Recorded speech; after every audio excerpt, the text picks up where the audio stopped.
Greetings, it's Adam with Errata Non Grata, and I've been meaning to do something on the Atari 8-bit series of computers for a while, and today I saw this on Atari Age, that this old game designed in 1985 called Psyclotron by Electek, I think it is, has been released by Tempest on Atari Age. He also runs AtariProtos.com, where I'll include a link so you can read about it on the details.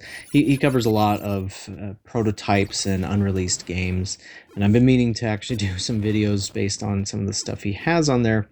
But saw this and figured, hey, what the heck, let me give it a shot. It sounds kind of interesting.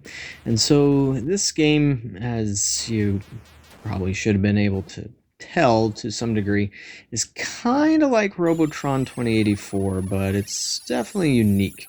Like, obviously that transition of between levels is very much inspired by Robotron, and you have to hit these light bulbs before they break, otherwise they'll go towards the brain in the center. And so this is a game where you're protecting a brain. I'm not sure if it's yours or somebody else's exactly, and you also can grab all these little orbs that are floating around the screen for points, but you're trying to protect the brain from getting hit by broken light bulbs.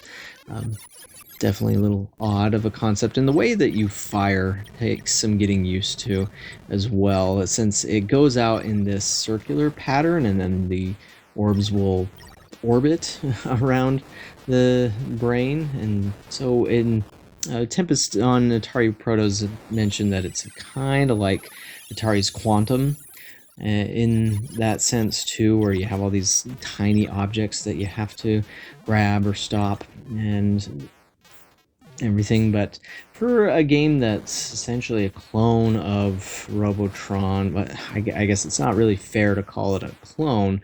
It's inspired by, sure, but it's definitely unique with this protecting the brain sort of thing and being able to get mental health bonus and stuff like that.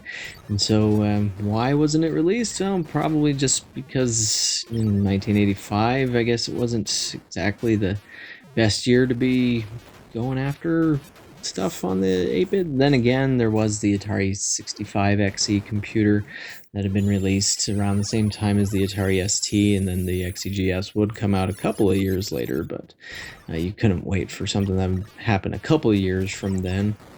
Kind of wonder how this might work on the Atari 7800. I'm sure it could have done it even better, although this handles a lot of objects on the screen just fine. I didn't come across any flicker or anything like that, maybe a tiny bit of slowdown, but overall it's a nice, impressive, and again unique game. But you can pick this up for free just on Atari Age.